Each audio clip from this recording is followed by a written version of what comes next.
this chair for me.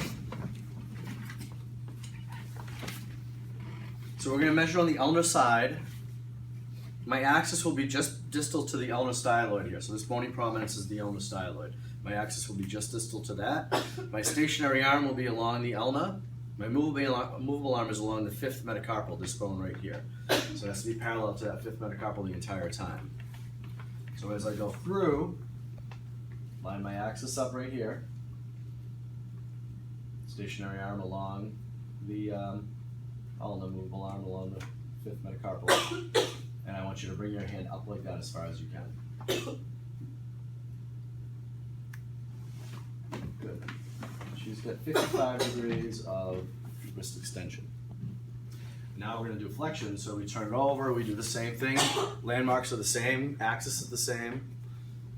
We palpate that, find where the axis goes, and then I want you to raise your wrist upwards as far as you can for me. Now there's different ways of doing this. We're just going by the way your book describes to keep it simple. She has 40 degrees of wrist flexion.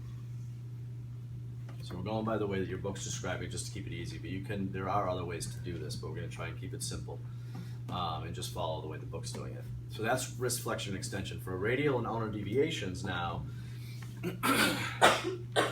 for our axis point, we're going to go to the end of the forearm, the end of the radius, and then there's a little bit of a divot right in there, and that's where we're going to put our goniometer, the axis of our goniometer.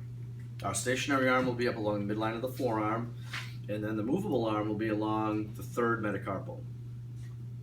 So we'll do ulnar deviation first. So can you move your wrist that way towards your pinky for me? No? Just move it like this. Oh. Yep, go ahead. And I stay along that third metacarpal. What I don't do is follow the fingers. I stay right along the third metacarpal the whole time. She has 30 degrees of ulnar deviation. And then for radial deviation, landmarks all the same thing. She's just going to come this way. Come this way for me. Okay. Yeah. 25 degrees of radial deviation. So that's elbow flexion, pronation, supination, wrist flexion, extension, ulnar deviation, and radial deviation. Trash can. Does it always remain open?